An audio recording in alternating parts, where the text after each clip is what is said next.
Bonjour, everyone. Good morning. Wow, here we are. Thank you, everyone, just for being you. We are very blessed that, oh my God, okay.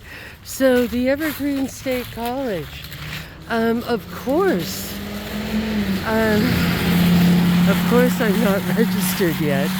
And it's because my FAFSA form was supposedly a bit of a mess in different areas. And so I started to feel, of course, ashamed.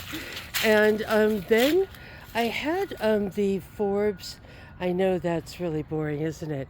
I go between, the really fun woo-woo vids to Forbes in Congress at those little bites. And, we all know what it's usually about. Just the usual. But this particular thing that came on was utterly bizarre, and it was noted to be bizarre as well.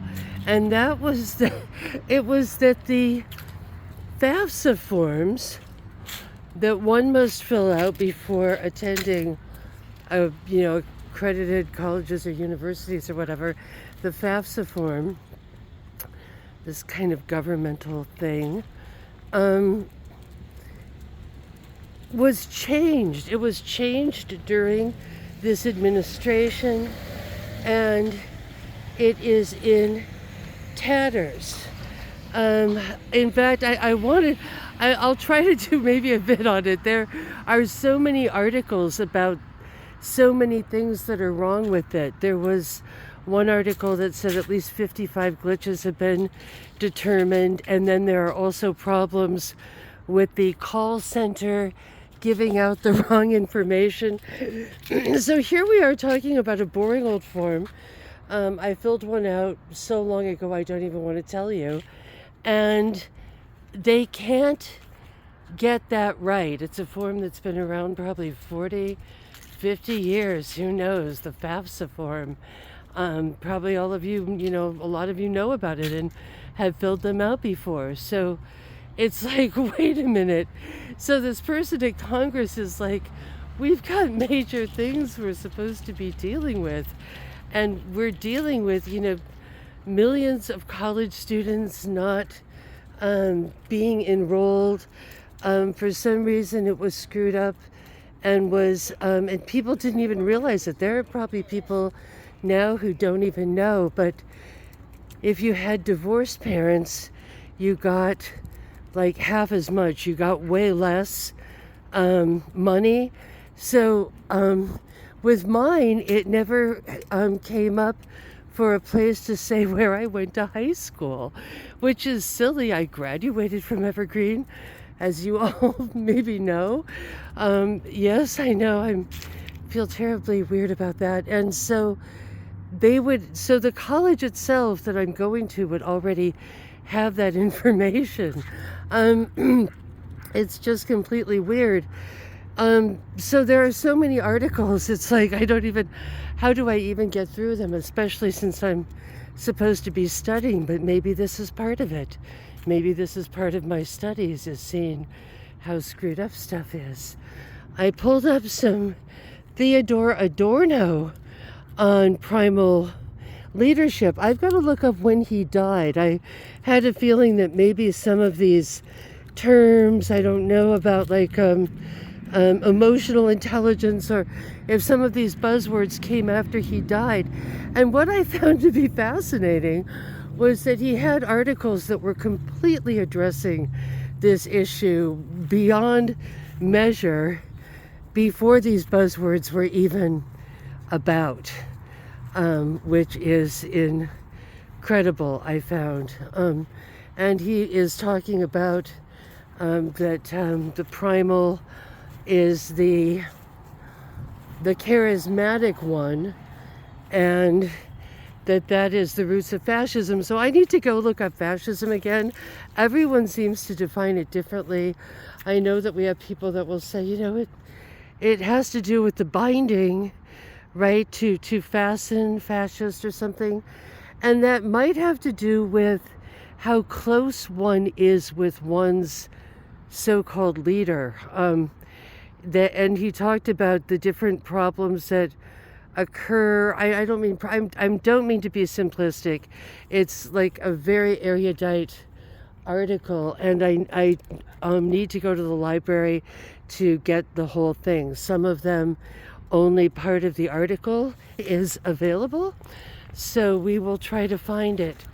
No, not try, I will. And there were other people who were sort of writing about him, writing about it. So it just got quite interesting. But there's something about the proximity to leadership. And I think that that probably comes down to the American forefathers really didn't want that leader that's always a leader kind of thing, in that sense, where you have the cult of personality. And that was what I did bring up in class. I didn't mean to be bad, but I remember she was like, it's someone who has charisma and who can persuade people. And I just said, oh, like a cult, you know. And here we had just seen politicians, and I said, well, how do we know that they're good just because they say they're good? And I was told, no, they're good. And then I thought, oh, am I just too cynical? Am I a bad cynical person? And then I go onto the local news and see that there's a Boys and Girls Club focused upon safety for children in vulnerable, high-risk areas.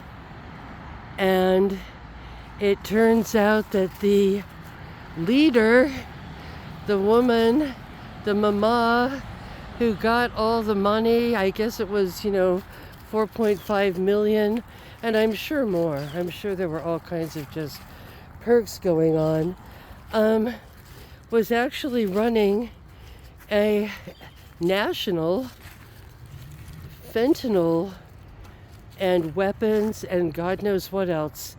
I will call it P. Diddy Seattle. And it was interesting, what do you do with that? And I've heard about this. I just haven't dared talk about it. But there have been, whispers for a long time. So these are just places where it's easy to hide stuff. I typed in the word bad Buddhist the other day just for fun. And there was a documentary called Bad Buddhist, and it just, it wasn't putting down Buddhism, anything like that. It was saying, though, that religion, and, we hear about separation of church and state. And to me, it's more like an agreement between or amongst them.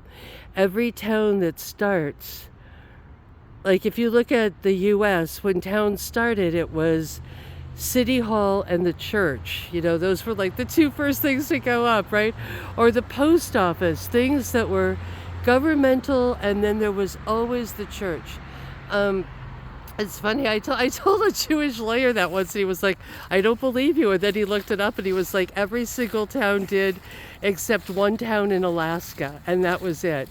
One place where you could only get to by helicopter that I think only had a post office and no church or something. And that was it. And I feel like they kind of have an agreement with each other, because the government doesn't go storming into religious places too often. You had Clinton with David Koresh, and that was a very weird precedent that he set up, because usually churches are left alone. Who goes and storms a Buddhist, a beautiful Buddhist monastery? I think one of my favorite places in Hawaii was this Buddhist monastery that was on the other side of Honolulu, and it was right under the mountain, like right up against it, and they had koi ponds and these really quiet, nice men, and if you spent 50 cents, you could buy koi. Marcos was frozen there for a while at that graveyard, and this guy tried to show me, but I was scared to look. I just thought I might have nightmares. I'd never really seen too much in the way of corpses before. So there's the Dan Evans tree The one tree they allowed to leave up if they would name it after Dan Evans. This was a kind of an old growth spot that they just sort of hacked away at and couldn't wait to put up ugly buildings where God knows what people do inside of them. Yikes. Now, in fact, I read a really good book called The Triads about the Golden Triangle and how because of the labyrinths within Chinatown, so if you have churches on top of a different culture, and see with Koresh, I think they were that was someone more US, and we had the Ruby Ridge thing and all of that, but you can still do it, they still do it, but they just don't look, they don't really check. Separation of church and state, I think, is more like hand-in-hand partners in crime, church and state. It's weird. I don't mean to sound so... I get scared because, like, my videos will come down sometimes and they will have previously been accepted. And that is, I think, why, they say, oh, a lot of YouTubers, they've run out of gas and stuff. And I think it's a self-censoring that occurs because if they say, like, no, this is no good, you can't put it up, that's fine. But when, like, 3 years later you've got something coming down, what do you do? But I kind of woke up in the night just, realizing the Democrat Party at this point has one platform that is very strong for them, and that is the pro-abortion platform. And that's it. Nothing else. Everything else is cagey and weird and doesn't hold weight and, all of that. But why, is that so big? And, I just kind of woke up in the night and I thought, why are people just that upset right now, like in a panic? And I wondered, is it a food source for people? I know that they do put parts of abortion in food. There's something like in Pepsi Cola. I really avoid Pepsi. And you can kind of look it up. They make it into flavorings just like they do with oil or just sort of anything. And so Pepsi kind of gets away with saying, well, we don't really do it, but the people that we buy the flavoring from do it, and I freaked out when I saw it. It was so gross. It was like, oh my God, we're all cannibals, and we didn't even know it. This is literally in food. So,